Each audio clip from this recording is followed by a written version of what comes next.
miljoniem gadu Zeme griežas ap Sauli, bet tikai pēdējos 2 gadsimtos uz planētas Zeme mīt ātruma cilts. Tie, kam benzīns asinīs. Šonedēļ motorsporta raidījumā Ātruma cilts. Ēnu dienās liela interese par darbību motorsporta jomā, pēc tam rallija Sarma 2011 spožākie momenti un Bergmaņu ekipāžas emocionālais stenogrammas lasījums. Labais 2 tramplīnā, uz kreiso 2 garš. Toties raidījuma izskaņā Raimonds Strokšs atklātā intervijā par viltībām un sajūtām slavenajā Montekarlo rallijā.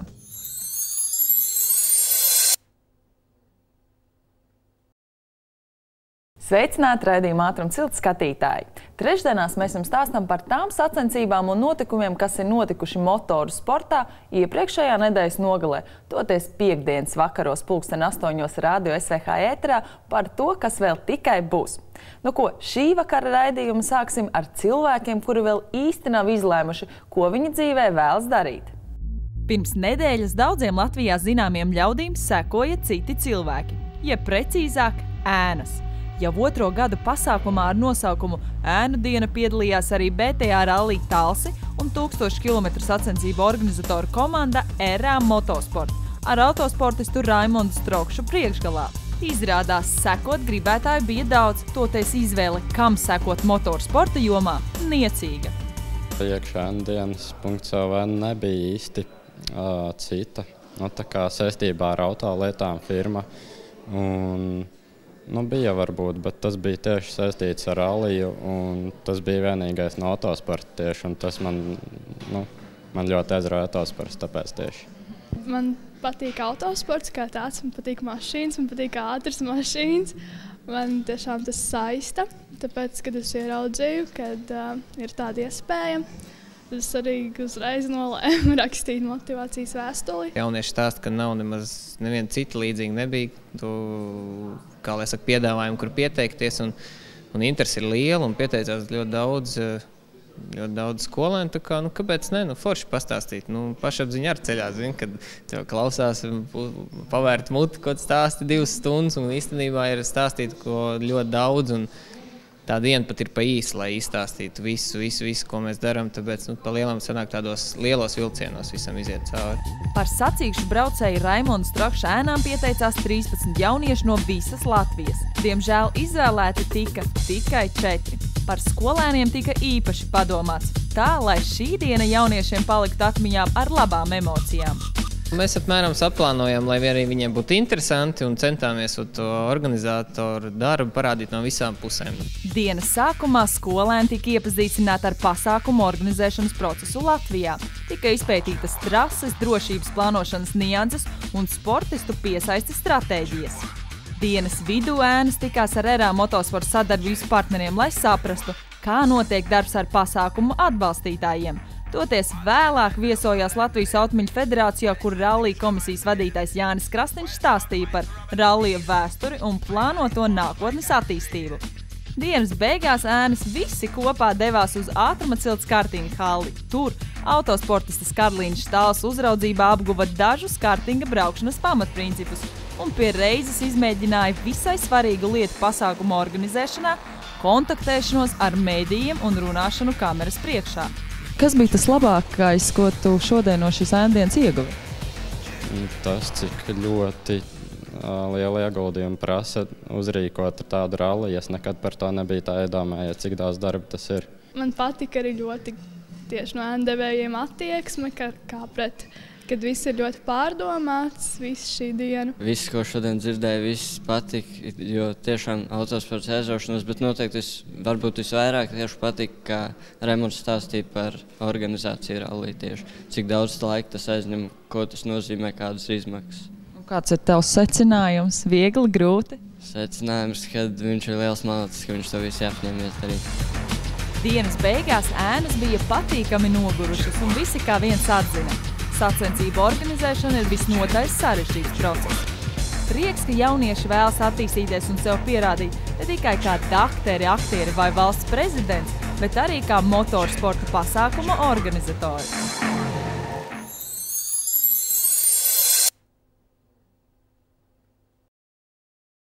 Atliek vien cerēt, ka nākamajās ēnu dienās motorsporta lauciņš kļūs arvien plašāks. Turpinam ar ralliju Sarmu 2011, bet pēc tam rallija sprinta jaunās zvaigznes Bergmaņi. Ļoti emocionālā veidā.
Tramplīns 50, labais 1.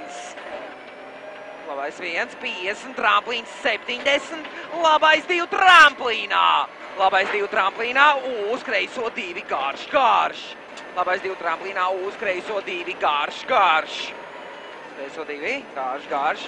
70, labā 0, 50, 70, labā 0, 50, tramplīns 100. Labā 0, 50, 100. Liels tramplīns, 50, labais 2 tramplīnā. Liels tramplīns, labais 2 tramplīnā. 70, kreisais 3, kreisais 3. Labā 0, augšup. Labā 0, augšup, tramplīns 70, tramplīns uz kreisais 1. Uz kreisais 1, 70, tramplīns kreisais 4 šaurs. Bīstams. Šitas te tas tramplīns. Tramplīns 50, labā 0, tramplīns uz kreiso 2 bīstams. Tramplīns 50, labā 0, tramplīns uz kreisais 2 bīstams. Labā 0, tramplīns uz kreiso 2 bīstami. 50, tramplīns, labais 1. Tramplīns, labais 1. Tramplīns 30, labais 1 lejup. Labais 1 lejup, 70, kreisais 1. 50, tramplīns pa labo, 50, kreisais 3. Tad tramplīns pa labo, 50, kreisais 3. Kreisais 3. 50, tramplīns, 50, kreisais 5. Kreisais 5.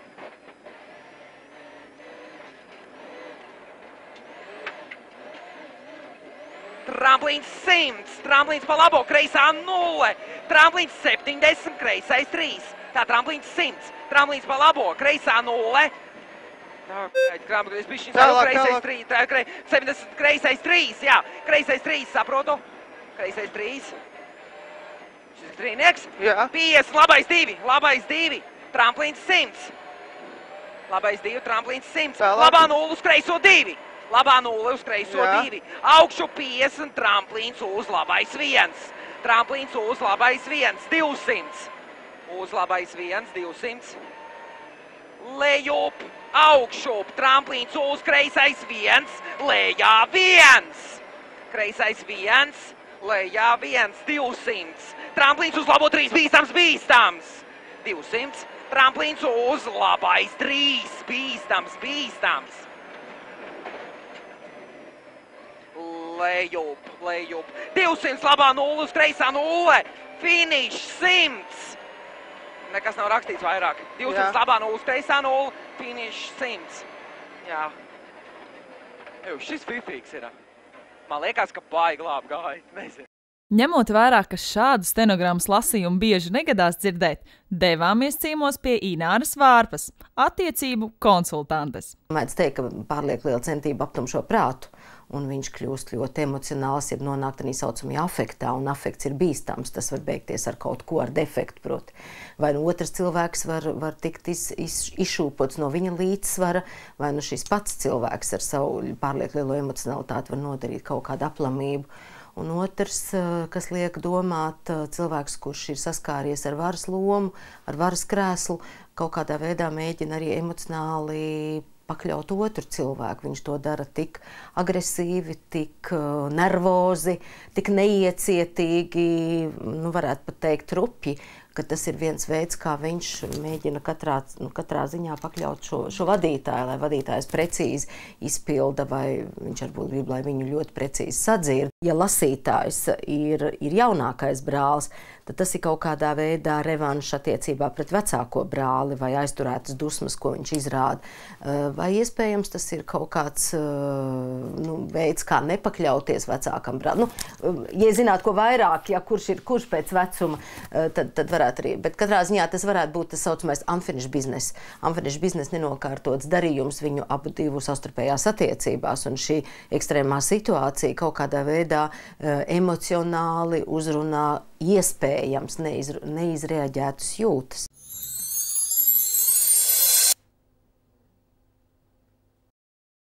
Tagad īsa reklāma, bet pēc tam Raimonds Strokšs par emocijām, viltībām un nemazgātiem zobiem slavenajā Montekarlo rallijā. Ātruma cilts. Rats ratā ar Rīgas motormuzeju. Ātruma cilts. Ar skatu nākotnē. Ar saknēm motormuzejā. Jau vairākas raidījumus pēc kārtas mēs jums esam rādījuši un stāstījuši par mūsējiem slavenajā Montekarlo rallijā. Šoreiz atklātā intervijā Raimonds Strokšs, kurš ir viens no tā dalībniekiem, pastāstīs par savām emocijām, iespaidiem un piedzīvoto tur uz vietas. Šodien pie mums ciemos ir Raimonds Strokšs, kurš tikko atgriezies no slavenā Montekarlo rallija. Sveiks, Raimond! Čau. Pastāsti varbūt, kādas bija tās pirmās emocijas tur atrodoties uz vietas? Kā lai to visu vispār sāk stāstīt, jāpadomā tātad, Jūs vispirms aizbraucāt uz Varšavu. Jā, Varšavu. Bet vispār iesākumā varbūt kā tādā, kad man aicināja tur piedalīties un diezgan īsi brīdi pirms paša starta. Mazliet jau man likās, ka es braucu uz tādu varbūt senioru pasākumu, kur es zināju, ka tas vidējais 50 km/h tur tiek dots un tā. Un likās, ka būs, varbūt tā, pavizināšanās. Aizbraucot tur, es neko no tā nedabūju. Bija pilnīgs ekstrēms un viss pārējais. Tā kā, tāds spilgtākais brīdis, kad es sapratu, ka joki mazi, bija otrais ātrumposms, kad bija pilnīgs sniegs visur, ceļi nav slēgti, pretī brauc ceļš čūrs, ātrumposmā ir luksafors ar sarkano gaismu un vesela gūzma ar šīm antīkajām automašīnām nesās pa tiem ceļiem, kurš kā mēģina paspēt un avārijas katrā stūrī. Tad es visu savus siksnas savilku līdz galam un sapratu, kur es īstenībā esmu strāpījis.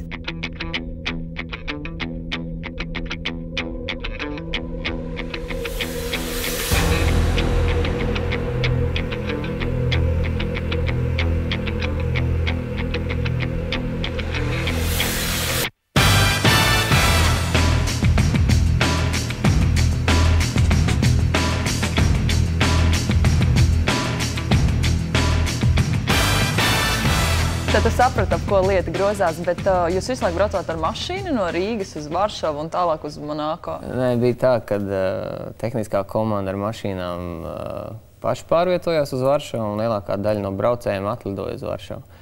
Arī es lidoju uz Varšavu. Tātad visa šī gūzma ar tām automašīnām tiek sadalīta pa 5 pilsētām vai 6, es īsti neatceros. Marakeša, Barcelona, Varšava, Reims, Glasgow. Un, attiecīgi, mūsu komandai tika iedalīts starts Varšavā. Un tad tas pirmais etaps ir nokļūšana līdz Monako. Pa ceļam ir jāatzīmējās 3 kontrolpunktos, jādabū zīmodziņa, ka tu tur esi bijis, respektīvi, ka tu brauc pa pareizo ceļu.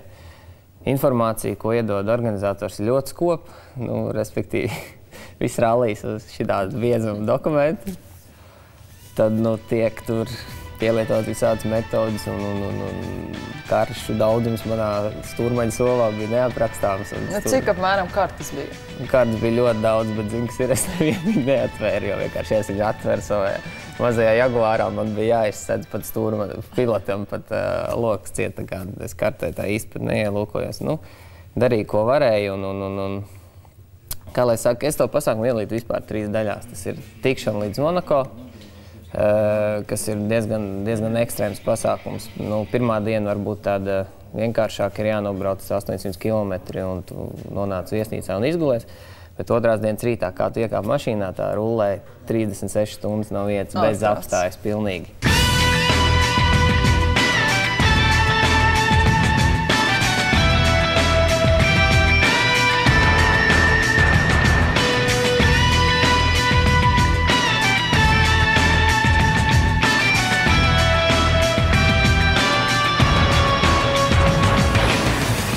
Tas otrs posms, kā es iedalu to sacensību, ir tad, kad tāds neizgulējies atbrauc uz to Monako, te uzreiz iegrūšu pirmajā papildu sacensībā. Tad tur vajag redzēt tās sejas, ka tie cilvēki ir norolējuši tās kilometrus, 1000, vienkārši tur atais durvis, izbirst kafijas krūs un Red Bull buņģis un viss tur notiek. Un iegrūšu tajā pirmajā papildu sacensībā. Es uzskatu, tas ir otrais pārbaudījums tajā pasākumā. Pēc tam ir mazliet atpūta, un tad jau trešā daļa ir tīri tas sports, vispārējie ātrumposmi un, kā lai sakot, jau tīrs rallijas. Es saku, šis pasākums ir unikāls ar to, ka te ir viss. Te ir pilnīgs ekstrēms, te ir negulēšana. Tad tu aizbrauc tāds viegli iesvīts, negulējis, zobus netīrīs. Tev pēc dažām stundām ir pieņemšana smalkākajā Monako viesnīcā ar baltiem kaldātiem un viss pārējais. Un netīriem zobiem. Tur, es saku, te ir viss. Te ir gama pilnīgi viss. Tu teici, ka tu tās kartas pat neatvēri. Kā tad tu, kā stūrmanis, kā tu lasīji to ceļus, kurien jābrauc? Es pielietoju dažādas metodas. Jāatzīstās, kādas pāris bija arī varbūt neatļautas, bet kā es uzskatu, tad šī rallijā izbraukt viņu tikai pēc organizatora dotās informācijas, es droši vien neizbrauktu. Godvārds. Ņemot vērā, ka tu vēl pirmo reizi brauc. Jā, tad es nezinu pat, vai vietējais izbraukt, vai arī tas, kas 5 reizes piedalās, vai izbraukt tur tikai ar to oficiālo informāciju. Viņi ir tik skopa, un tas droši vien ir kā viens no uzdevumiem organizatoriem tam visam burties cauri un saprast to visu, kur vispār jābrauc. Burtiski 4700 km iedod šķidīgi te daudz lapiņām, saproti. Tas ir unikāls process, un tad tam visam jāburās cauri, un viss tā matemātika, rēķināšanas laiki un viss pārējais, bija ārkārtīgi interesanti. Un satiksme nav slēgta? Nē, viss ir patvērtiem ceļiem. Bija gadījumi ar ceļu šķūru, bija gadījumi, es saku, smieklīgi, kad vienkārši sarkanais luksofors, pieņemsim, ir ātrumposmā. Tev jāapstājas. Brauc režīmu sacensībā, bet tev sarkanais. Tad uzbļaus stūrmani, lai spiež gāzi un brauc garām, ko darīt.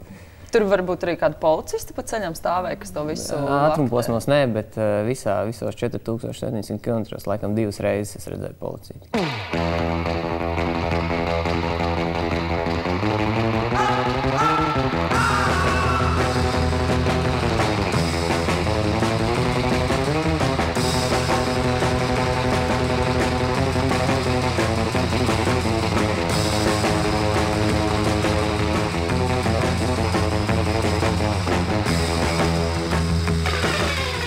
Tu šoreiz biji nevis pilots, bet stūrmanis. Kā tu ar šo uzdevumu tik galā?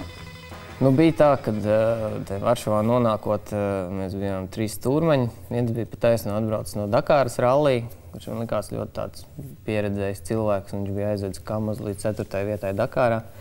Un vēl viens čalītis bija tāds kā es, arī, kas no stūrmeņa tā darba īsti neko nesapratu un nebija darījuši. Bet tad mēs tā ātri visi viens otru apmācījām. Mums bija pieaicināts Jānis Krasniņš, kurš ir ļoti liels speciālists šajā jomā.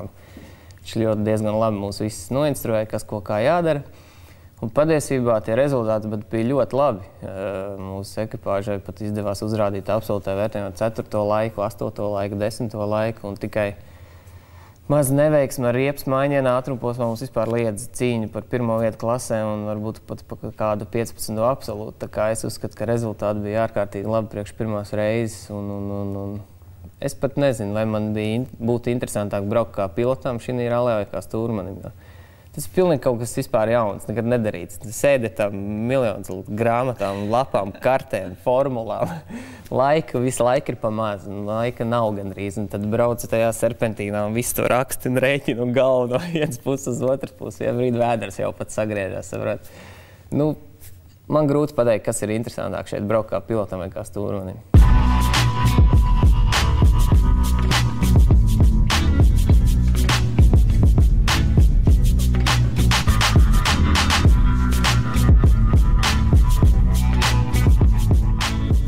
Kā ir tik galā ar serpentīniem? Tas nav viegls uzdevums, manuprāt. Viegls nav. Sevišķi, ja tu redz, kad tur ir pēdas un tās pēdas pazūd un kāds tur ir lejā un aizbraucējs nākamā līkuma, tur vēl redz 100 metrus un vēl neredz to mašīnu, kur viņi ir.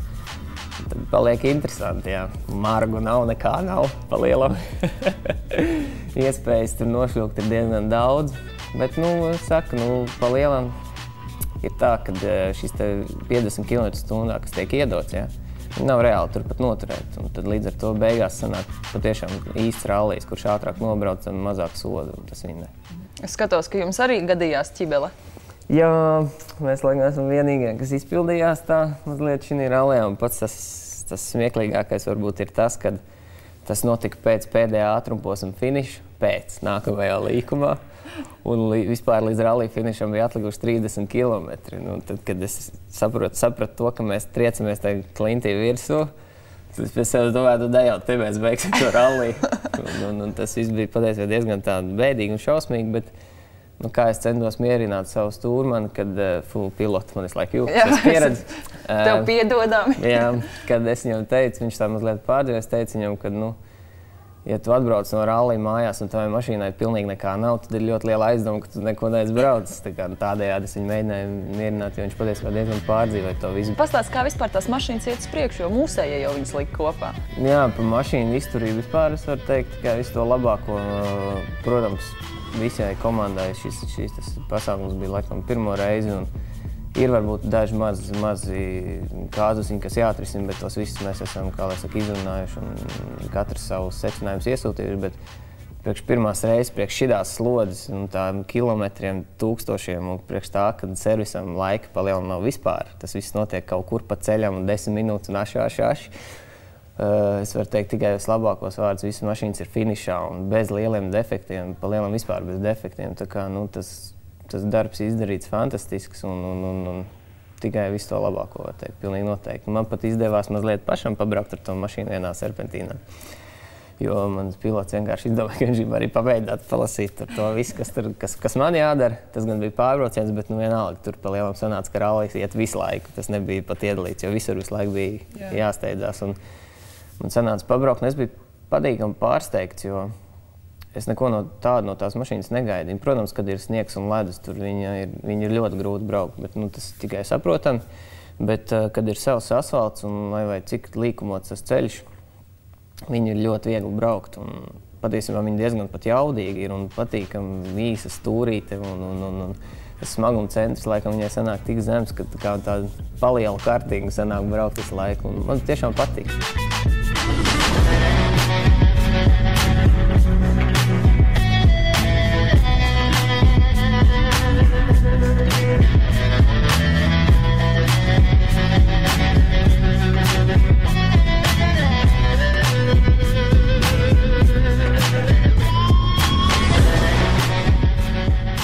Ja tev piedāvās vēlreiz startēt, pieņemsim, nākamgad Monte-Carlo rallijā? Nedomājot piekritīgs? Jebkurā brīdī, jebkurā laikā, jo pat vienalga kādā statusā un kādā lomā, jo Es līdz šai dienai visiem es teicu, ka manā dzīvē tas pagaidām ir bijis viens no spilgtākajiem piedzīvojumiem un 8 dienu garumā nepārtrauktu piedzīvojumu un joku un smaga darba un viss pārējais, kad nav nekā labāk, ko es esmu darījis pagaidām, no sporta viedokļa. Es ikvienam rallija saistītam cilvēkam, vispār varbūt ar auto saistītam cilvēkam novēlu kādreiz tur nonāk un izbaudīt to visu, ko sniedz šis rallija. Tad cerēsim arī tevi nākamajās reizēs turpat ieraudzīt un lai tev veicas arī turpmāk. Paldies! Paldies tev!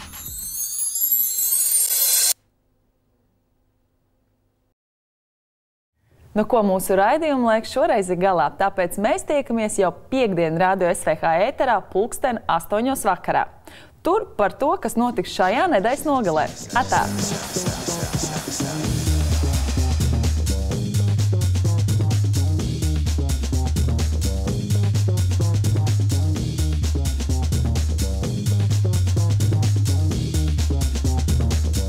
Ātruma cilts ar skatu nākotnē, ar saknēm motoru muzejā.